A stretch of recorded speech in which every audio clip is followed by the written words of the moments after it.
things have changed, and I kind of went through the whole thing earlier in the show about exactly how the 4-game preseason typically worked for most NFL teams when it came to playing time for the players.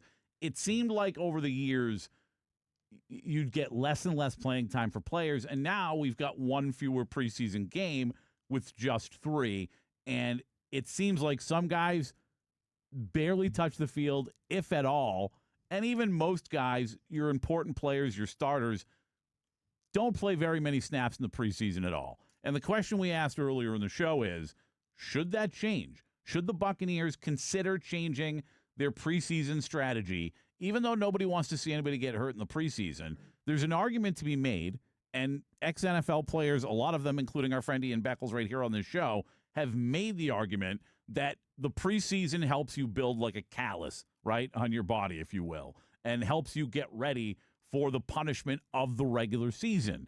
And if guys aren't playing in the preseason, it only adds to their opportunity to get hurt come the regular season because they're just not used to playing all those snaps and taking all that punishment.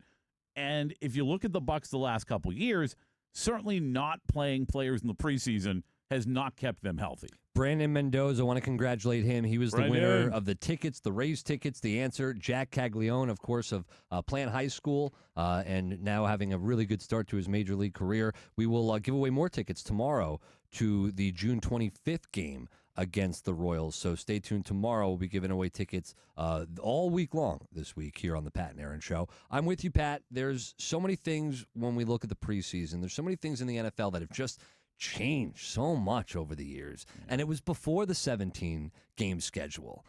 You started to see these changes and moving towards valuing the health of your team, then valuing the preparation and the readiness for the regular season. I think everyone values the health. It's just which is a better way to be healthy is the question, I think. Right? And that's where the word balance comes into play for me. You just have to find the balance. And right now, I think there's a big imbalance in how you get ready for the regular season, and it's led to lackluster performances and sloppy football early on in NFL seasons, whether it's the timing that you suffer on offense, whether it's the penalties that you get on defense and on offense, missed assignments, missed blown coverages. All of that comes into play when you don't get the reps on the field, so the preparation is not meeting it. Yeah, it's resulting in a poor product, but I also think it may be resulting in some of the injuries that we see. When you're talking about going from playing 0 to, let's say, maybe 15, 20 snaps in the preseason, to all of a sudden week 1, hey, go out there and play 70 snaps, your body's not ready for that. You're exhausted, and that results in some of the sloppy football, but I believe it results in, and I have no evidence of this, we've talked to our friends from Florida Orthopedic Institute over the years about it, but I believe it leads to some of the soft tissue injuries that we see. I mean, Mike Evans, like, you can almost count on the guy for a hamstring a year, and it's typically early in the season, right? We've seen him. It's not always. It was mid-year the last couple of years or 2 years ago, whatever it was with his hamstring. But a lot of times it's been early in the year because guys are getting ready to play, and you shouldn't be getting ready to play in the regular season. I think it's an underrated aspect of coaching that we just don't inspect or put enough weight into of that preseason preparation, because it really, when I talk about balance, I think it's hard to measure. That's why it's impossible to measure, and it's impossible to do it right. You could look at young guys and say, okay, I want my young guys, my first, second, third year guys, I want them to get these reps in preseason so they're ready for the regular season. All right, let me look at a specific player on the Bucs. Who could use these reps in preseason to get them ready for the regular season? I think Benjamin Morrison would be a perfect candidate. Oh, well, Benjamin Morrison has a history of injuries. We want to make sure we keep him healthy. We want him to be ready and active and on the field for the regular season. That's the exact debate that a coach has to have with himself, with a player, and specifically, every player is different. A guy like Benjamin Morrison's a perfect example with, like, what's the balance? Yeah, you're right, and he missed so much time last year, and we'll see what happens this year. It sounds like, Jacob Parrish made the comment that he's focused on playing on the outside, so it sounds like they're not confident enough. I think they're confident enough in Benjamin Morrison's ability to play at this level and figure out starting outside at corner across from Zion McCollum.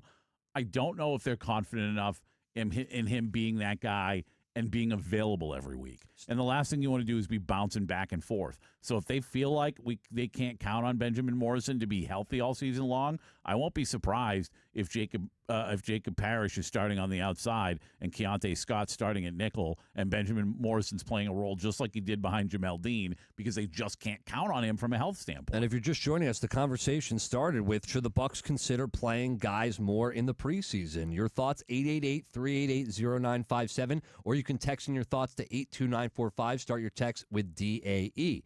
Let's go to Adam in Trinity. Good morning, Adam. Hey, guys. Good morning. Glad to have you back, Aaron. I call you guys all the time. I'm an Eagles fan. It drives me crazy watching any of the preseason because it's just like the first week one of the season, like, thank God the Eagles have enough talent to beat most of the time whoever they're playing week one. But the product itself, it's flat. It's horrible. So I don't know why teams don't play preseason game one, play your starters one quarter. Game two, play them till halftime, and then if you don't want anybody to get hurt, so be it. But then the other thing that drives me crazy, too, about preseason, and I don't care what team you are, I think it's ridiculous that they charge an insane amount of price to watch preseason football. And, again, like you guys are saying, you're lucky if the guys you're even seeing are even on the team, except for maybe, special teams.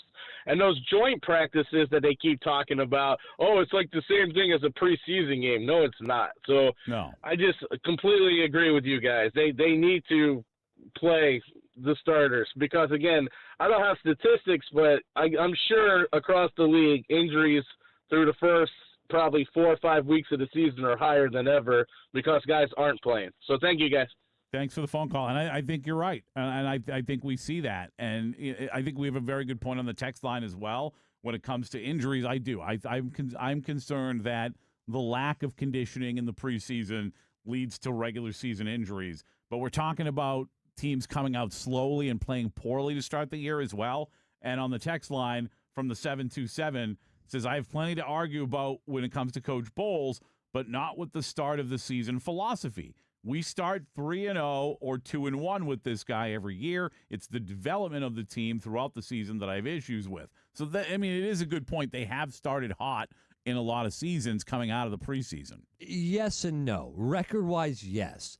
You can make the argument, though, they got lucky. Like last year, what was it, Atlanta at the beginning of the season? Easily could have lost that game, and there were a lot of reasons and sloppiness being one of them, as to why they could have lost that game. But yeah, record-wise, the Bucs haven't been in this category. I use the Ravens as an example. Yeah. Last year, they got off to a slow start. They had some bad moments, some sloppy plays. Derrick Henry, surprisingly, was a reason why in multiple games. But you lose those games, you're behind the 8 ball, and now you're just fighting. And the season, even with the added 17th game, it is just not long enough for you to be fighting back from that position. For the Buccaneers, to that texter's point, they were holding on and trying to hold on for dear life.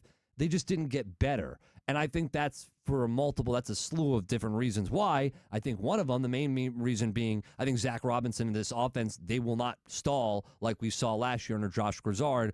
Not saying Josh Grizzard, couldn't be good eventually, but he was not ready for that position last year. I worry about his mindset when it comes to him being good eventually. He lost me for good. I'm not going to say the guy will never figure it out as a play caller, but he lost me for good if I'm an NFL coach thinking about making him a play caller last year when they went into that game against Carolina and told everyone who would listen, hey, we ran the ball 30 times last year against Carolina in both games, and we won both games. Therefore, we're going to run the ball 30 times today. Run it. They mentioned it several times in the pregame where, clearly when they sat down, everybody, if you don't know, if you're listening and you don't know, broadcast crews go in early and they get to sit down with the teams and they get to talk to some of the key people when it comes to players and coaches with the teams. And clearly when they talked to Josh Grizzard, or maybe it was Todd Bowles, but I don't know, I imagine it was Grizzard, they during those pregame meetings, production meetings for the game, they clearly made the point that, hey, we ran the heck out of the ball against Carolina the year before. We're going to do it again. And that was the strategy. And despite the fact that that was the first game you had all of your receivers healthy. I remember this so much because I was sitting there pulling my hair out watching the game in here with Ronnie Lane. It was it was in Carolina, and it's like they didn't want to throw the ball at all, even though the run game wasn't working. And it was like, yeah, but 30 times worked last year. And it's like, if that's your offensive strategy, bud, I got big problems. I feel like it's one of those things you go out and you say that all week, like, hey, it's worked, we're going 30, we're running at 30, and then you just flip the script and you pull the wool over everyone's eyes and you make it a passing attack, and that be your focus. Yeah, I mean, you don't have to pull the wool over the broadcasters' eyes. They're not sharing that information with the other team. Well, I'm just saying in general, if you're saying it all week long, it's not just the broadcasters. I'm saying making the point that the game plan against them is like, all right, they told us they're going to run. Yeah, they weren't saying it like in press conferences. The players weren't telling us this is the game plan. It was just once you got on game day, it was such a big part of the broadcast that clearly it was a focus of the Buccaneers going into that game. And it just it shouldn't have been. And also, you don't have to say it. If you're the Panthers and you've been beat by the run in the last 2 years, what are you going to do against the Buccaneers in the last couple of games? You're going to try to stop the run. Yeah. Right? So maybe you pull the wool over. I'm a big wool over the eyes guy. It's just you go into that. You didn't run the ball 30 times the 2 times the year before in 2024 because that was the strategy. You ran the ball that much because you were winning those games because that was a bad team and you were beating them. And you run the ball when you're winning. Like, it's just like, it's common sense. Until it was time to get Mike Evans that 1,000 yards. Well, that's a totally different story. He's totally different. Get that football back. You got to make that happen. Get that football back. We got to throw it to Mike. But very, very, very frustrating to watch some of that stuff. And this year, hopefully, the offense is churning early on, and they're winning football games early on, and they continue to win football games. This is the most intrigue I've had around a Buccaneers team in a long time when it comes to not knowing how a lot of pieces are going to fit, right? Being excited about a lot of the moves they made this offseason, but also not knowing how it's going to work, not knowing how it's going to look. Like the Bucs could come out and look amazing defensively in week 1, or they could look discombobulated and like they're figuring it out with a lot of new pieces. We don't know, but I'm excited to see. You're right. It feels different still from the year after Tom because we didn't know if there was a rebuild, a retool. We didn't really know at all what it was going to look like, and it was so different. We have enough pieces, but I agree with you. Like, it's going to be intriguing to see how they all mold together because the one thing we do know is like Baker Mayfield, it wasn't a question. We went in at post-Tom Brady, Baker Mayfield or Kyle Trask. Like, that was a legitimate argument and debate, even though a lot of us knew it was going to be Baker. It was a legitimate debate. That's not the debate. It's everything else around it.